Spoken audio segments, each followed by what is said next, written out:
So the last riddle, or the riddle from the last video, was what occurs once in June, twice in August, and once, or not once, in October. That would be the letter U.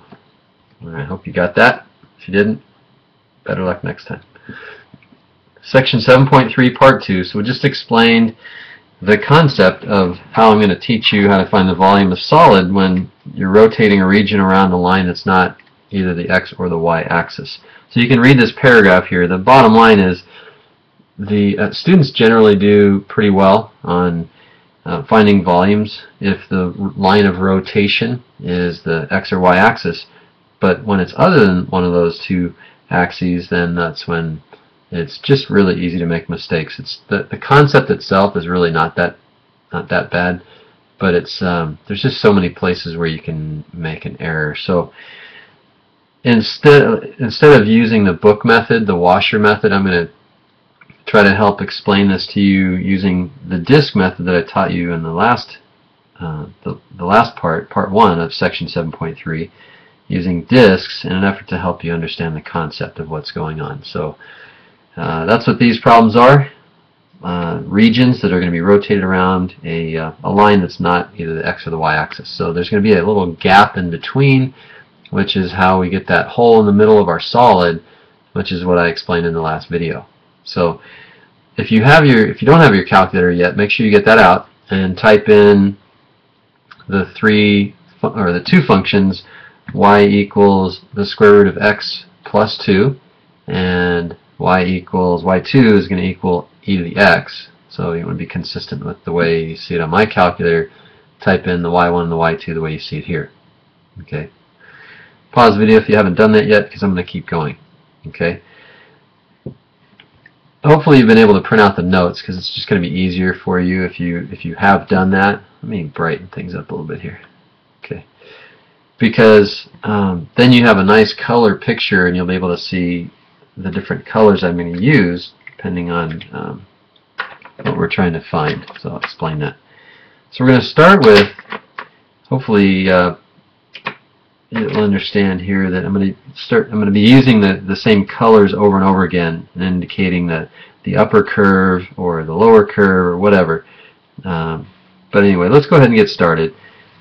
This particular curve right here, the purple one, is our y equals the square root of x plus 2, and the blue curve is our y equals e to the x.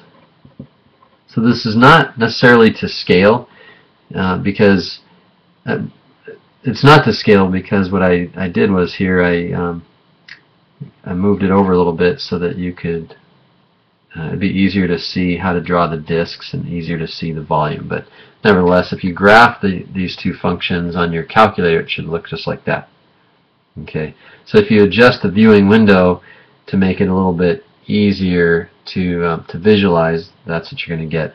And then what I want you to do before we do anything else is I want you to go ahead and find the intersection points. And I'm going to show you how to store those if you don't know how to store them already.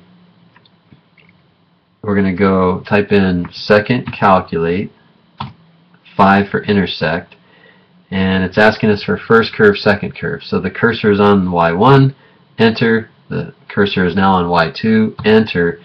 And I always want to find my the intersection point on the left hand side first, because it's easier for me to remember that that's going to be our a, the x here, negative 1.981. That's going to be what I store as alpha a, and then I'll show you where to store the other one here in a second. So once we get that intersection point, those coordinates, second quit that, and then type in x, enter, and x enter, that's already been stored. That meaning the x coordinate of that point of intersection has already been stored as x, but we want to store it as a because once we find another intersection point, it's going to erase this one that's already stored for x. So anyway, store alpha a, so we're going to use that again, and then we want to find our y coordinate of the point of intersection, and we can find that under alpha y, enter. Okay, so we can see that when you find the point of intersection, your calculator already stores the x as the x and the y as the y. Okay, but we want to store that not in alpha B, we want to store that in alpha C. And that's my way of remembering that's going to be a y coordinate. Okay, so let's go ahead and write that down. We found that the two curves intersect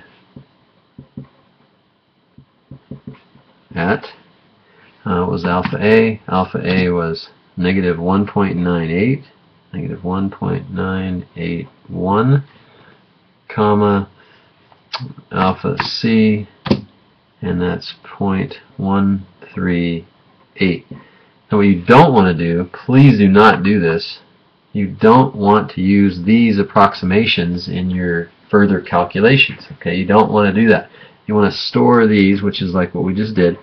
Store the first one in alpha A and the second one in alpha C. And just a quick note on that, I like to, when I'm integrating with respect to x, I like to integrate from A to B. So when integrating from left to right, I'm going to go from alpha A, where is that? So A to B. So A to B on the x-axis, and that would correspond to the A here. And then I'm going to also then integrate from C to D when we eventually integrate with respect to y. So that's the reason why that's an A and that's a C. Let's go ahead and find the other intersection point. You might want to do that on your own and then check back. I'm going to go ahead and do that. Second, calculate intersect. Enter, enter. And now, if we hit enter again, we'd get that same point. And I'm going to just type in a 0.5 for the x. When you type in 0.5 for the x, it moves the guess way over to the right of the y-axis. And we can see we have another intersection point.